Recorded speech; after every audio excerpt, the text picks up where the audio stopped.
जय हिंद। नमस्कार साथियों, मैं प्रियांशु तिवारी एक बार फिर से आप सभी का स्वागत करता हूं सीतापुर फिजिकल एकेडमी में। साथियों, आप सभी को मैं बता दूं कि निरंतर लगातार अग्निवीर योजना में कुछ न कुछ चेंजेस होने को मिल रहे हैं, कोई ना कोई अपडेट आ रही। तो सभी साथियों का एक क्वेश्चन था, एक क्वेरी थी कि सर क्या एज में भी रिलैक्सेशन मिलेगा या एज में भी कोई बदलाव होगा, या फिर जो हमारी भर्ती 4 साल की है इसको भी कुछ आगे बढ़ाया जाएगा। तो ऐसा जो कुछ भी है आपको एक छोटे से वीडियो के माध्यम से सारी चीजें मैं इस वीडियो के माध्यम से कंफर्म करना चाहता हूं। और साथियों, मैं आप सभी को बता दूं कि देखिए यहां पर लिखा है शहीदों के परिवार को बड़ी राहत, क्योंकि अभी अभी कुछ दिन पहले आप सभी को पता चला होगा कि हमारे शहीद कैप्टन अंशुमान सिंह, जिनकी पत्नी को सम्मान दिया गया था, जो कुछ भी था वो सारी चीजें मतलब वो अपने माता पिता, जो अंशुमान सिंह जी के माता पिता थे, उनको छोड़कर वो कहीं दूसरी जगह चली गई या बाहर चली गई, जो कुछ भी रहा।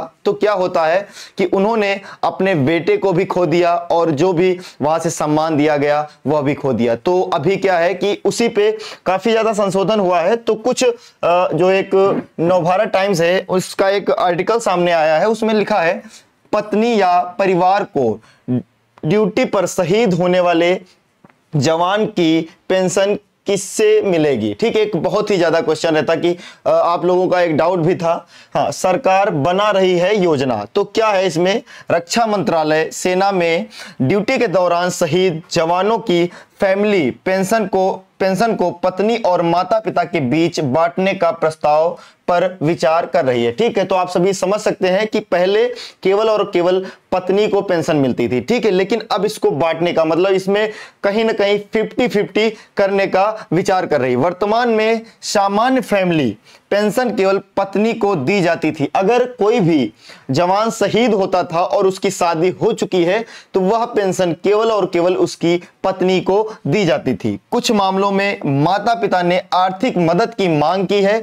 अन्य लाभ नामांकन या वसीयत के अनुसार बांटे जाते हैं। तो आप सभी समझ सकते हैं कि अभी अभी क्या हुआ था। आप सभी लोगों ने देखा होगा कि बहुत ही ट्रेंडिंग चला था। उनकी शादी को मात्र 5 महीने हुए थे और ये कंडीशन आ गई थी, तो वो उनके परिवार को छोड़कर चली गई, है ना। आगे देखते हैं कि क्या है। ठीक है, नई दिल्ली रक्षा मंत्रालय ने शुक्रवार को संसद को बताया कि वह सेना में ड्यूटी के दौरान शहीद हुए जवानों की फैमिली पेंशन को पत्नी और माता पिता के बीच बांटने का प्रस्ताव पर विचार कर रहे हैं। ठीक है, रक्षा राज्य मंत्री संजय सेठ ने लोकसभा में एक लिखित जवाब में कहा कि पत्नी और माता पिता के बीच फैमिली पेंशन बांटने का प्रस्ताव मिला है, जिस पर विचार किया जा रहा है। अभी यह प्रस्ताव, क्योंकि यह एक प्रस्ताव है, अभी इस पर केवल और केवल विचार किया जा रहा है, यह प्रस्ताव लागू नहीं है। लेकिन कहीं ना कहीं अगर देखा जाए तो यह प्रस्ताव 100% सही है, क्योंकि बहुत सारी ऐसी महिलाएं होती हैं जो परिवार को छोड़कर चली जाती हैं। अब आप समझिए कि पहला बेटा गया, फिर बहू गई, और जो जवान शहीद हुआ है उसको जो सम्मान मिला वह भी चला गया। तो जो माता पिता हैं उनके दिल पर क्या गुजरती है, क्या बीतती है, वो केवल वही जान सकते हैं। तो कहीं ना कहीं अगर देखा जाए तो ये बहुत ही अच्छा हुआ है। ठीक है, अभी प्रावधान क्या है। कांग्रेस सदस्य इमरान मसूद के सवाल का जवाब देते हुए रक्षा मंत्री ने कहा कि शहीद सैनिकों के माता पिता ने आर्थिक मदद के लिए कानून में संशोधन की मांग की है। ठीक है, कि मतलब जो आर्थिक मदद है, क्या होता है कि जब जिसकी मतलब वाइफ होती है तो सारी चीजें उसी को प्रोवाइड कराई जाती। अब वाइफ क्या करती है कि परिवार में रुकती है या नहीं रुकती है। भाई सभी जो पत्नी है वो विक्रम भद्रा जैसी पत्नी नहीं हो सकती, है ना।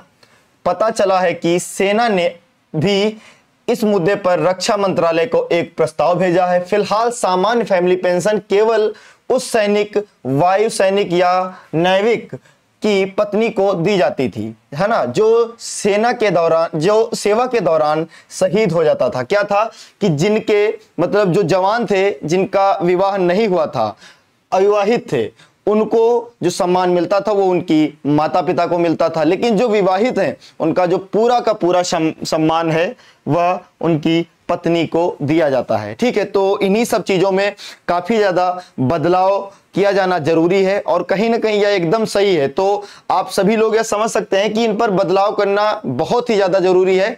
ठीक इसी प्रकार अगर कोई अग्निवीर योजना में बदलाव की जरूरत है तो वह सिर्फ और सिर्फ एक तो इसका जो टाइम है 4 साल, इसको बढ़ाना चाहिए। दूसरा एक जो पे है, ठीक है, 22,000 जो बेसिक पे है, इसको कम से कम हमारे हिसाब से 40 से 50,000 करना चाहिए। आप सभी लोग कमेंट बॉक्स में अपने विचार जरूर प्रस्तुत करेंगे। मिलते हैं एक नई इंफॉर्मेशन के साथ, तब तक के लिए जय हिंद।